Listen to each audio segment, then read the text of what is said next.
Hello everyone, welcome to Talking Class with Roland Ish. I'm Matt, and in this video, we're going to break down all the features you get levels 1 through 20 playing the Monk in D&D 5.5e or the 2024 Player's Handbook. If you haven't done so already, take a look at our Talking Class playlist. There you're going to find all the other videos for the classes breaking down what they get levels 1 through 20, in addition to a separate video that's going to break down what each of the subclass options offer for those classes. You're interested in playing a Monk, so let's just get down to it. So it starts out with some things you need to know. Your primary ability for your monk is going to be dexterity or wisdom. I know that sounds like an odd pairing, but here it comes again, where the fighter had a choice, as does the monk. Dexterity or wisdom, depending on how you want to play it. There is some leaning heavily into the martial arts aspect of this class, and if that's what you want, I would lean more towards dexterity as the main ability score, then making wisdom the second highest. There are aspects of this that might involve some spell casting with the subclasses, and that where you might want to lean more towards wisdom being your primary ability, but then I would make dexterity your second highest. Your hit point die is a standard average d8 per monk level, and your saving throw proficiencies are going to be strength and dexterity. Notice how strength is not listed in the primary ability option, but it represents itself here because of the way that the monk defends themselves. Strength makes sense, as does dexterity. It's basically capitalizing your athletic and acrobatic abilities. As far as skill proficiencies go, you get to choose two between acrobatics, athletics, history, insight, religion, or stealth. Those are all dex and wisdom based. Makes sense. From weapon proficiencies, you have simple weapons and martial weapons that have the light property. Next, you have tool proficiencies. Choose one type of artisan tools or a musical instrument, which are listed for you in Chapter 6. As far as armor is concerned, you don't have proficiency. This means you can't wear armor, not naturally anyway. If you want to wear armor, you could take a feat for that when you get to levels 4, 8, 12, or 16. You can take a feat that'll allow you abilities to have proficiency in armor and then wear that armor. But I'm going to tell you right now, you're not going to want to do that. Your armor class is going to be just fine without wearing anything, and we'll talk about that moving forward. Starting equipment, you can start with option A, which is you get a spear, 5 daggers, artisan tools, or musical instrument chosen for the tool proficiency above. So when you choose your tool proficiency here, this is not you choosing the tool for your inventory. This is you saying, I know how to use this, and I can use this. What starting equipment is doing is then giving you the actual tool or the musical instrument, whatever you chose. Then you get an explorer's pack and 11 gold. Alternatively, you could choose option B, take 50 gold, and work with your DM to determine exactly what your starting equipment is going to be. When it comes to playing a monk, the table will break down what it does for all the other classes. You'll see at what level does your proficiency bonus increase, what class features you have, and they are all links, and you click on them, it'll take you right to it. It lists your martial arts die. It starts with 1d6 at level 1 and increases at level 5, level 11, and level 17. You gain focus points starting at level 2, and they will increase per level. So as you reach level 8, you'll have 8 focus points. Reach level 13, you'll have 13 focus points, and so on. And then you have this benefit called unarmored movement.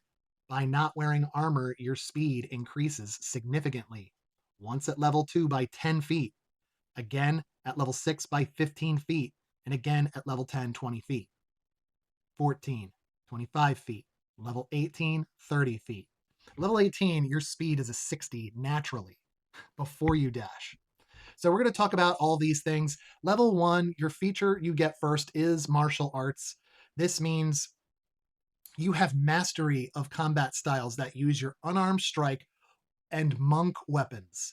What's a monk weapon?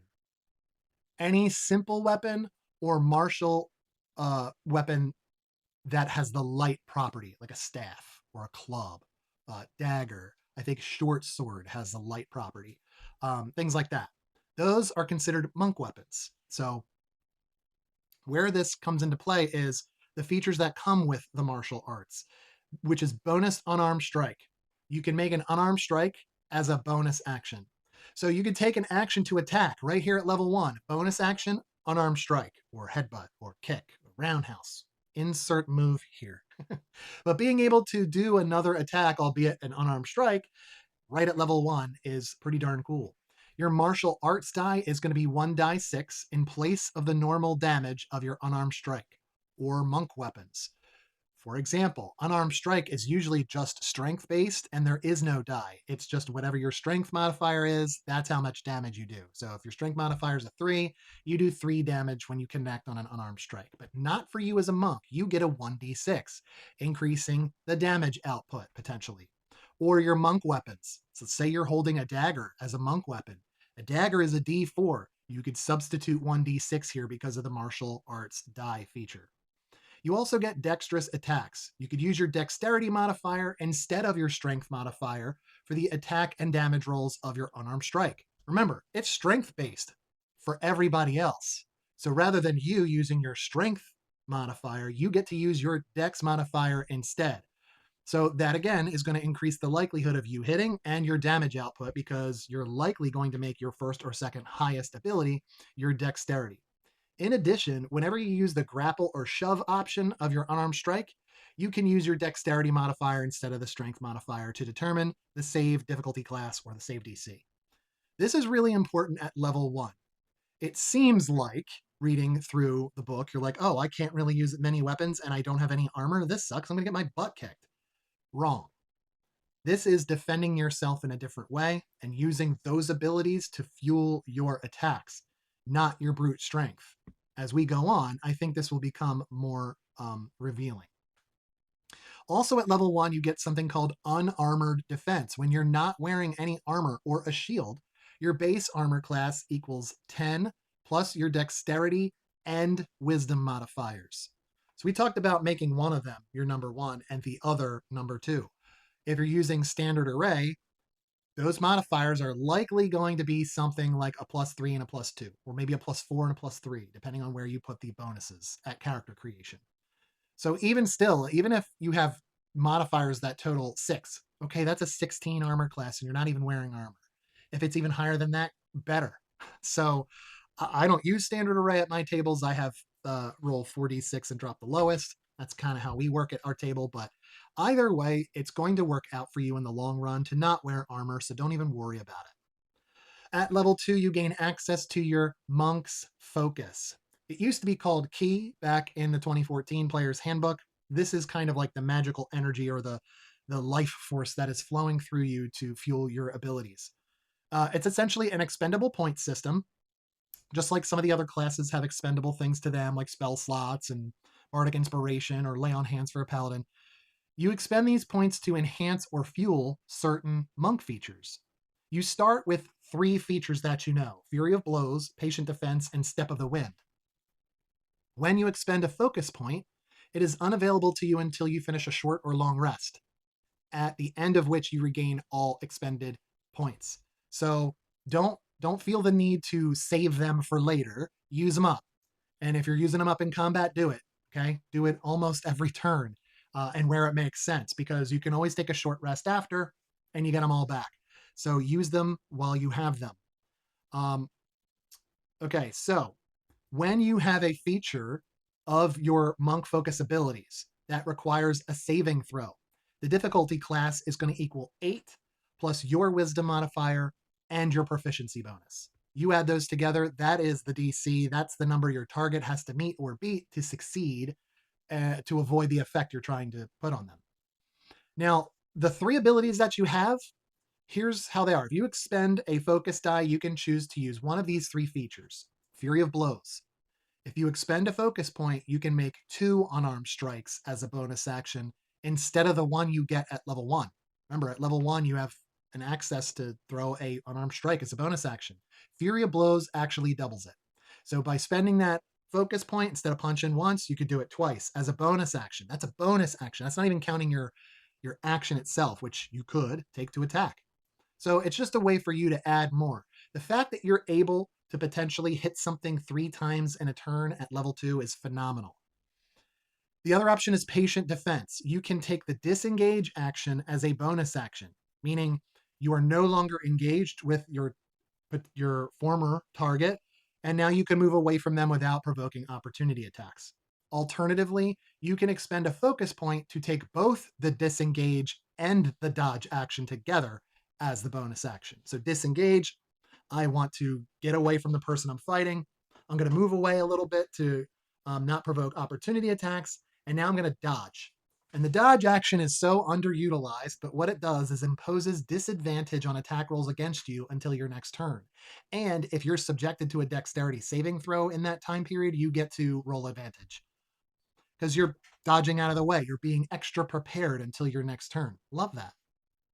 And then lastly, you have Step of the Wind. You can take the dash action as a bonus action. That's only available to rogues right now, but here you go, being able to do that. Alternatively, you can expend a focus point to take both the disengage and dash as the bonus action, and your jump distance is doubled for the turn. What's my jump distance? It's usually your strength score. So if your strength is a 16, you can jump 16 feet, assuming you have at least that many feet available in speed to move this round. This is going to double that, which is crazy. So patient defense is disengage and dodge, where Step of the Wind is disengage and dash. So you can break off and run if you need to. You also get unarmored movement. And this is a feature that grows with you. So here at level 2, your speed increases by 30 feet while you aren't wearing armor or wielding a shield.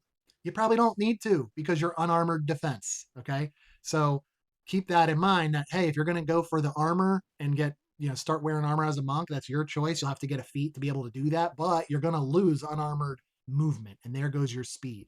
So it's kind of, in a way, it's nudging you towards like, don't wear the armor. You don't need the armor. You don't. You don't need the armor. Okay, and you also get uncanny metabolism. When you roll initiative, you regain all expended focus points. So you have focus points here at level 2, right? You have 2 focus points, and you burn them quickly. That's fine, because if an encounter takes place and you have to roll initiative, you get them back.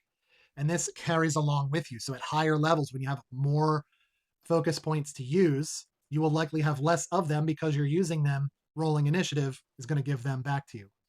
In addition, you're going to regain a number of hit points equal to your monk level plus the number rolled.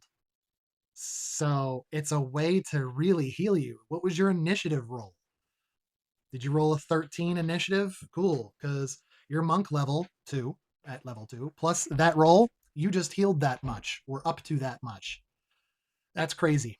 Uncanny metabolism giving you back your focus points and healing you in the process. That's pretty stacked at level 2. At level 3, you get deflect attacks. When an attack roll hits you and damage includes bludgeoning, piercing, or slashing damage, you can take a reaction to reduce the attack's total damage against you. The reduction equals 1d10 plus your dex modifier plus your monk level. Okay? You roll that, you can negate some or all of that damage, depending on how high you're rolling and how high that damage roll was. So what it might look like is somebody shoots a crossbow bolt at you. You snatch it, right? Or maybe somebody swings a sword at you and you clap and you dramatically catch the blade. Maybe it cuts your hand a little bit, right? That's how it would look or feel mechanically. Here's the thing. If you reduce that damage to 0, you can then expend 1 focus point to redirect some of the attack's force. If you do so, choose a creature you can see within 5 feet of yourself if the attack was a melee attack. So the person that did it right in front of you. Or a creature you can see within 60 feet of yourself that isn't behind total cover if the attack was a ranged attack. Here's what happens. That creature must succeed on a dexterity saving throw or take damage equal to 2 rolls of your martial arts die plus your dexterity modifier. The damage is the same type of damage that was dealt by the attack. That's huge. Someone tries to attack you and you use that. You reduce it to 0. And now you can turn it around on them. What would be funnier is if it says they take damage equal to 2 rolls of your martial arts die plus your dex modifier. Let's pretend that like their damage would have been a 7 and you negate it and then you roll and then the damage is like a 13. That would be funny because they tried to hit you on their turn and here you are walloping them. And that's a lot. So that's pretty cool. At level 3, you also choose your monk subclass. There are 4 options: the Way of Mercy, the Warrior of Shadow, the Warrior of the elements, and the warrior of the open hand. Not going to break these down here, but if you check out our Talking Class playlist, you're going to find the 5.5e monk subclass videos where I break down everything you get for all 4 of those subclasses. At level 4, you get the ability score improvement or a feat. Remember that is your increasing one of your ability scores by 2 points or 2 of your ability scores by 1 point, or neither, and you choose a feat from the list in Chapter 5. Work with your DM on which feat you're choosing, and no, you're not choosing an epic boon feat at any of these levels. It comes much later. Also at level 4, you get a feature called Slow Fall. You could take a reaction when you fall to reduce the fall damage you take by an amount equal to 5 times your monk level. So you're level 4 at taking this feature. 5 times 4 is 12. You can reduce the fall damage, 5 times 4 is 20. You can reduce the damage by 20. Man, how high did you fall? Level 5, you get extra attack. You can attack twice whenever you take the attack action instead of once. Also at level 5, you get Stunning Strike. Once per turn, when you hit a creature with a monk weapon or an unarmed strike, you can expend 1 focus point to attempt a Stunning Strike. The target must make a Constitution saving throw. If they fail, the target is stunned until the start of your next turn. If they succeed, their speed is halved until the start of your next turn, and the next attack roll made against the target will have advantage. So even if they pass, it's still a pretty bad penalty. The stun condition, as a reminder, is you are incapacitated, you are not moving. You automatically fail strength and dex saving throws because they are movement based and you can't move. And then attack rolls against you have advantage because there's nothing you can do to defend yourself. You can't move. That's pretty cool. It's only going to last until the start of your next turn. So everybody behind you until you go again. It's 1 full round of that person not being able to do anything. Love that. Level 6, you get Empowered Strikes. When you deal damage with your unarmed strike, you can deal your choice of force damage instead of the normal damage type, which is probably going to be bludgeoning, right? You could do force damage instead. That's big because if something has a resistance to bludgeoning, piercing, slashing, something like that, and that's the type of damage you're doing, to be able to change that to force, which is the one I think that creatures are least resistant to, that's a big deal. It's going to increase the odds of successfully maximizing your damage output. Love it. At level 7, you gain Evasion. When you're subjected to an effect that requires you to make a dexterity saving throw to only take half damage on a success, you instead take no damage on a success and only half damage if you fail. Again, this is a feature that is typically only for the rogues, but here you are, monks. You get it now too, just as a feature of your regular class features. You don't gain this benefit if you're incapacitated. Duh. At level 9, you get acrobatic movement. While you're not wearing armor or wielding a shield, you gain the ability to move along vertical surfaces and across liquids on your turn without falling during the movement. So running up a wall, running across the pond. You're so fast, you are able to make that happen. Level 10, you get Heightened Focus. This is where your Fury of Blows, Patient Defense, and Step of the Wind features get a little bit stronger. For Fury of Blows, when you expend a focus point, instead of making 2 unarmed strikes, you can make 3. For Patient Defense, when you expend a focus point to use Patient Defense, you gain a number of temporary hit points equal to 2 rolls of your martial arts die, including what Patient's Defense already does. And Step of the Wind gets better too. When you expend a focus point to use your Step of the Wind starting at level 10, you can choose a willing creature within 5 feet of yourself that is large or smaller. You move the creature with you until the end of your turn. The creature's movement does not provoke opportunity attacks. So if you need to pick them up and run or grab them by the hand and run with them, you can do so to get them to safety. Nice. Also at level 10, you get Self-Restoration. You could basically remove one of the following conditions from yourself at the end of each of your turns. Somebody charms you, you can end it. Frightened? No. Poisoned? No. Meaning if you have any one of those conditions, charmed, frightened, or poisoned, you can end it just cuz. In addition, foregoing food and drink does not give you levels of exhaustion. At level 13, you can deflect energy. You can now use your deflect attacks feature against attacks that deal any damage type, not just bludgeoning, piercing, and slashing. So now we're adding in all the elemental damage and the psychic and the force. Any damage. That's pretty good. That's awesome. Okay, level 14, disciplined survivor. Your physically and mental discipline grant you proficiency in all saving throws. That's a big deal to be able to add your proficiency bonus here at level 14. It's going to increase your rolls, increase your likelihood of success on those saving throws. Additionally, when you make a saving throw and you fail, you can expend one focus point to re-roll it, but you must use the new roll. At level 15, you get perfect focus. When you roll initiative and don't use uncanny metabolism, you regain expended focus points until you have 4 if you have 3 or fewer. At level 18, you get superior defense. At the start of your turn, you can expend 3 focus points to bolster yourself against harm for 1 minute, or until you have the incapacitated condition. During that time, you'll have resistance to all damage but force damage. Man, you're hitting many times now. You're hitting a lot harder. You can change your damage type, and now you're going to be resistant to all damage but force at level 18. This is making the monk really hard to kill, really hard to put down or stun, or this is really strong. At level 19, you get an epic boon feat. Now you can go into chapter 5. Now you can work with your DM on choosing an epic boon. If you're unsure what to choose, the book recommends the boon of irresistible offense as its recommendation. Let's take a look. If you wanted to take that one, you gain the following benefits.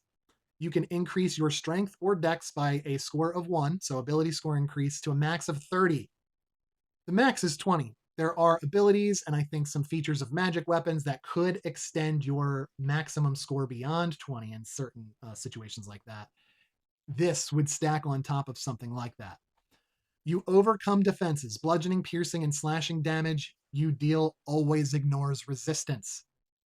So if something's resistant, they're taking the full damage. They can't half it against you. And then you have overwhelming strike. When you roll a 20, a natural 20 on a d20 for an attack roll, you can deal extra damage on top of the crit equal to the ability score increased by this feat. The extra damage type is the same as the damage dealt. That says you can deal extra damage to the target equal to the ability score increased. Not the modifier, the score. Is your strength or dex 18, 20? That's the extra damage. Or do you have something that has taken your maximum of one of these beyond 20? Whatever that is, that's the damage that you're dealing with the overwhelming strike. That is fantastic. It's a great option. Good recommendation by Wizards on that. Level 20, you get body and mind. You've developed your body and mind to new heights. Your dexterity and wisdom scores increase by 4 each to a maximum of 25. So here it comes. If you've already maxed those out, you're like, oh, that doesn't benefit me. I maxed them out during ability score improvements. Fine. They're both going to increase by 4 beyond if you're going beyond 20. That's what I'm talking about. I feel like the monk is a very strong class to play if you want to do some melee fighting. It's great. You can mix in some other stuff by choosing an interesting subclass. Be sure to check out our Talking Class playlist where you'll find the 5.5e monk subclasses video. Until then, have fun building your monk, and we'll see you at the table.